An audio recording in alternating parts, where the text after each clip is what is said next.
Well, hello there, and welcome back for another episode of In Case You Missed It. Now, before we dive into the content, I wanted to just take a quick moment and acknowledge what a difficult week this has been for us as a country. Our thoughts go out to all those that have been impacted by the events in Washington, D.C. this week, and our government and those who have chosen to serve in it from the city, county level to the state and federal level play an incredibly vital role in our democracy. And although these events have rippled negativity across our country, we're confident that by working together and across party lines, we can overcome this difficult moment and move forward. Forward progress requires collective action. Now, a big part of moving forward requires looking at new models and frameworks to do so. And so today we're joined by Mitchell Weiss, a good friend and the professor of management practice in the entrepreneurial management unit and the Richard L. Minshaw Fellow at Harvard Business School. He created and teaches the school's course on public entrepreneurship. And prior to joining Harvard Business School in 2014, Mitch was the chief of staff to Boston's Mayor Thomas Menino. Mitch, thanks so much for carving some time out to join us. Hey, thanks, Dustin. And I certainly echo your thoughts about what a week it's been and how much hope we have that things will get better from here. Absolutely. So maybe to start, tell us a little bit about your background. You've got a really seasoned background working in the public sector and academia. Tell us a little bit about your journey. Sure. Well, my first job in the public sector was actually a summer internship in the city of Chicago, where I'm from, in the budget office, which is where every good government worker should get started, I think. My first full-time job in the public sector was working for Mayor Menino, as you mentioned, the very first time, just out of business school. I don't know if I ever told you this, but the first thing I ever had to do in that job was actually take computers that were left over from the then 2004 DNC in Boston and get them to senior citizen centers. And I remember we borrowed a truck from animal control, because we had to scrounge around for some capacity, which will also be familiar to your audience, resource constraints and all. And anyways, but I spent some time in Boston's government then in mayor term on that issue and some more substantive ones, including some technology ones, bringing GIS and GPS into the city, and then came back, actually, after having left, came back to the city for his fifth term and was chief of staff in the city, as you mentioned, in his last term in office. And it was an incredible time, full of entrepreneurship. That was a time when I had co-founded the mayor's office of Newer Mechanics with Chris Osgood and Otto Jacob, who you know. We had done other startups, including tragically in the wake of the Boston Marathon bombing, the One Fund Boston. And the mayor was going to leave office, and I was thinking about what I wanted to do next. And I had run into the then dean of Harvard Business School, and he said, "Are you going to run for mayor?" No. I said, "What are you going to do?" And I said, "Look, I don't know, but I saw so much opportunity from entrepreneurship inside government, but also how hard it was. And I think one of the reasons it's hard is because we're training people wrong. That we're taking people at policy schools who could be, they're very interested in government, but we're teaching them mostly, to be analysts and strategists and not inventors and builders. And we can invite them to be inventors and builders. And we have inventors and builders at places like Harvard Business School, but we're not inviting them to invent and build inside government or for it. And we could do that." And he said, "Well, why don't you come do that here?" And so that's how I ended up at Harvard Business School to create a course on public entrepreneurship and try to expand on that work. That's great. Now you've got a book coming out on the 19th of this month called We the Possibility, built around what you call possibility government. Can you break down the core thesis of this book? Yes. So the book has this question, Joe, at the center of it, which is, I think, very timely, which is, can we solve public problems anymore? And the answer, the thesis I come around to in the book is yes, if. And the if is if we move on from what I call probability government, where we do things that will probably work, but achieve essentially middling or mediocre outcomes, and we move towards actually trying things that are only possibly will work, which means they probably won't work. Yikes. But my contention in the book, after having looked at this for a long while and all around the world, is that if we don't move towards possibility in more places, not in every instance, but in more places and more instances, we won't really be able to get the job done that we want to. So that the book is about moving in that direction and who needs to do that and how we might do that. And who'd you write this book for?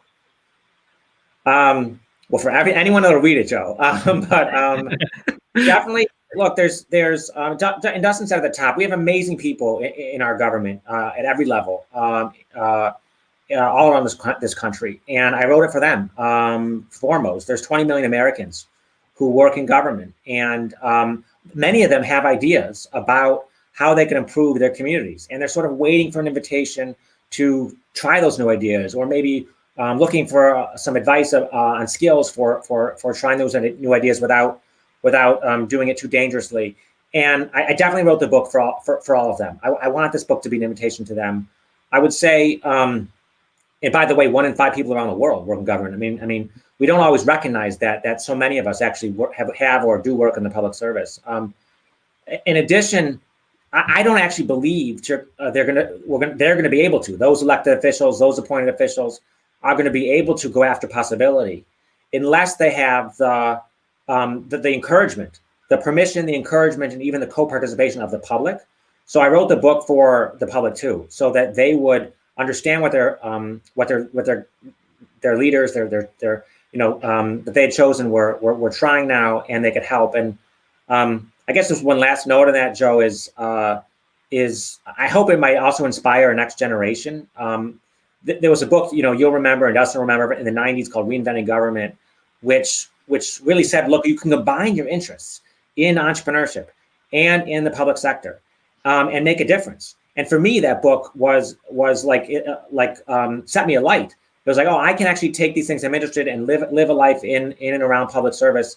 And I hope maybe that this book might be that for also a next generation of young leaders wondering what to do with their time and energy, and maybe they'll see how desperately we need their help in solving public problems, and also how much they have to offer.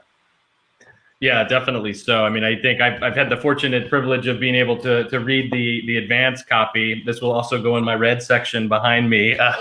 And I totally agree that, this is kind of a new framework and a new tool that I think every government leader needs to, have their teams go through. And it's an inspiring look at what's possible. Now, one of the things that really stood out kind of in the book was the role that entrepreneurship plays in all of this. And I know that's, something that may seem like a foreign concept to government agencies, is, that thinking like an entrepreneur. So can you break that down, how entrepreneurship fits in all of this conversation? Yeah, I can try. I mean, one of the myths I try to dispel in the book pretty quickly is this myth that entrepreneurship is like a who. And, you have to be born special to be an entrepreneur. You have to be born Steve Jobs or something. And there's really not a lot of good evidence for that at all in sort of the entrepreneurship, the people who study entrepreneurship, that you don't have to be born this way. And what that helps us realize is that entrepreneurship is not really a who, it's more of a what. We can all be entrepreneurs if we act in a different way, if we orient ourselves in a different way. And I have a colleague, Howard Stevenson at Harvard Business School, a very famous professor of entrepreneurship, who had this definition of entrepreneurship, which I quite like. Entrepreneurship is, he said, the pursuit of opportunity beyond resources controlled. And what he meant was, what entrepreneurs do foremost is not, you don't become an entrepreneur by starting a company.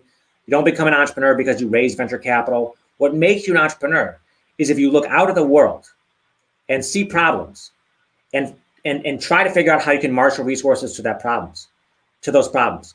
And the opposite of that is probably how most of us were in government most of the time, which is that actually we look at the resources we have at hand, the programs, the services, the people, and we say, look, we have to wring the most we can out of them. I mean, that's a good instinct. We should be efficient with what we have. But entrepreneurs just take that opposite orientation. They say, hey, look, what are the problems? How can I bring resources to those problems? And I think that's a really fundamental flip that we need to accomplish more of in our public work. I guess the other thing I'd say about entrepreneurship is most of it fails. More like 3/4 of startup ventures don't succeed. And so I put that, so we talk about intentionally in the book. I do, because I want people to understand that when we talk about possibility, we are talking about failure. That's like a real thing. We're going to try to minimize the amount of time we waste. We're going to try to minimize the amount of money we waste. This is the public trust we've been given, but there is going to be failure along the way here, and we have to wrestle with that too. So who's out there right now embracing the art of the possible? Any agencies or departments that come to mind that are really putting this into practice? I mean, Joe, we see it in pockets all around this country at all levels, and also all around the world. I mean, so one of the joys of writing the book is not to say, oh, we should imagine a thing called possibility government and hope that people will go out and do it. No, I've had the privilege of seeing it in lots of places. And one of the things I'm trying to do with the book is say, well, could we, make it more prevalent? So I do see in lots of places. It gives me great hope.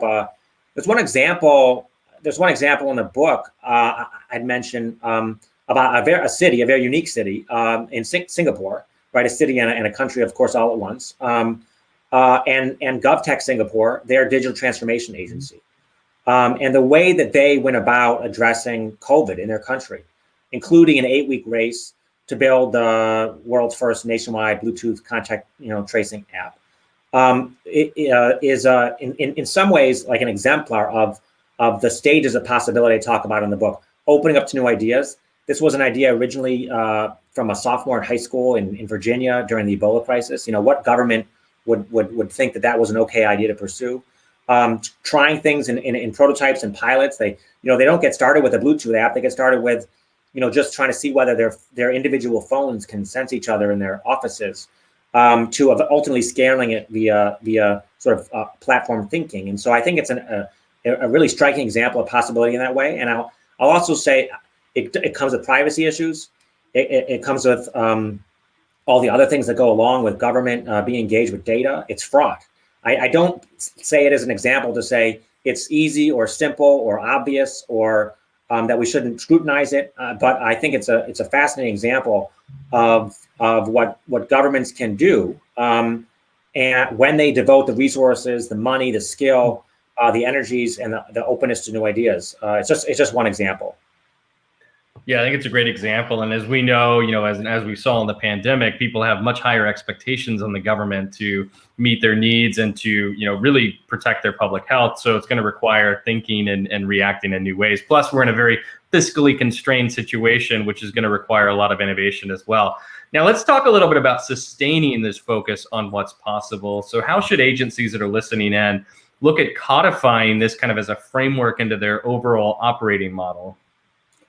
Well, I think there's at least two places I'd start, which is one on talent, on people. We all know how important that is. And I think if you're going to go after possibility, you're going to have to invite some outsiders in. You're going to want some new, fresh thinking. You're going to want some skill sets you might not have in government, whether it's software engineers or experts in UX and UI or data visualizations. We're going to product managers. We're going to need to invite some outsiders in. You also, in your agency, your department, your local commission, think about inviting also the insiders out of the woodwork, so to speak. They're there.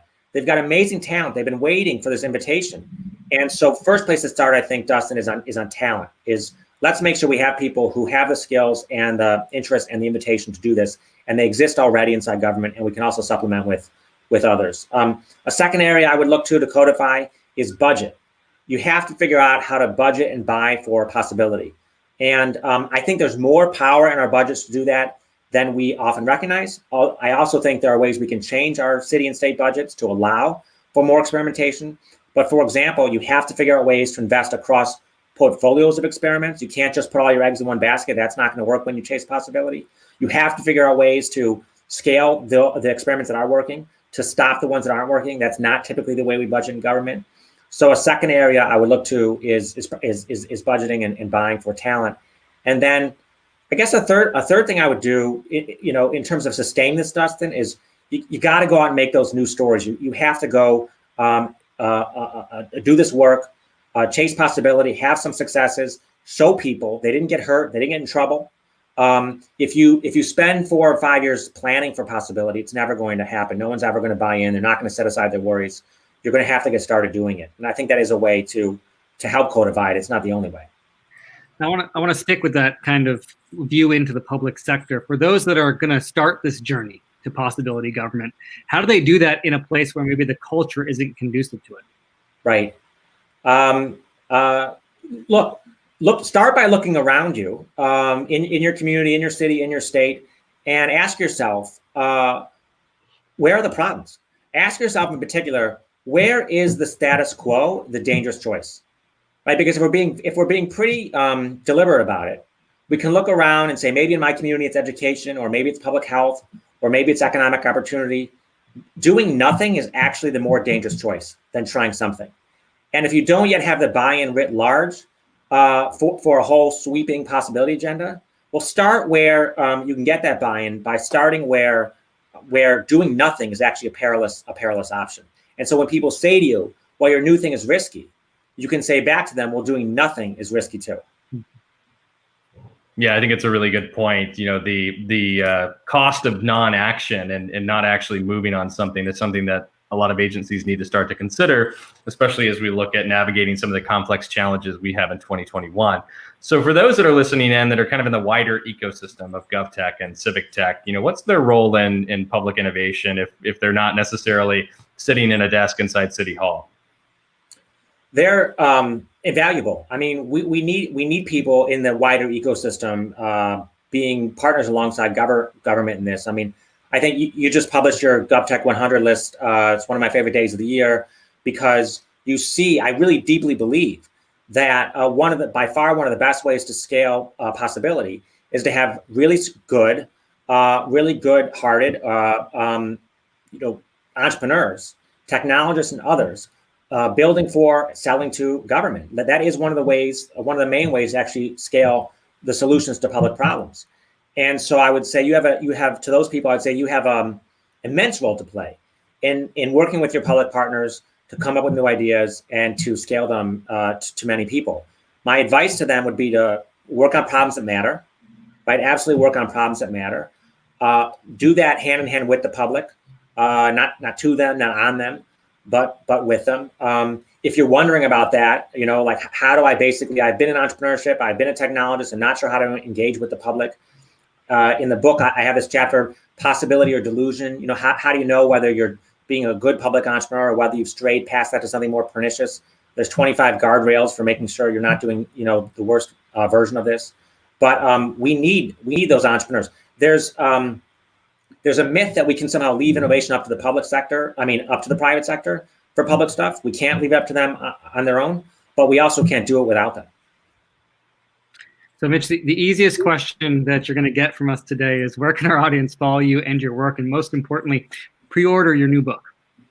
Great. Well, yeah. So wethepossibility.com is the website. There's information on the book and there'll be updates there. Also possibilitygovernment.com. The book is on Amazon right now and all sorts of other online outlets. And certainly if you go to the website, you can find ways to buy it and support local booksellers as well. You can follow me on Instagram at We The Possibility. I'm on Twitter at Mitch WEI. I'm on LinkedIn, and I would love to hear from people because one of the things I'll miss about COVID is not being able to go to all their communities and see what they're doing about possibility where they are. And I would love to hear stories from people about how they are trying new and novel things, solve public problems in new ways. Those are the kinds of stories that give us hope at a time when we so much need it. Well, Mitch, we thank you for taking time out of your day and joining us on In Case You Missed It and sharing a little bit about possibility government with our audience. So thank you very much. Thanks, Joe. Thanks, Dustin. Appreciate it. Join us next week, same place, same time. Everyone have a wonderful weekend. Take care.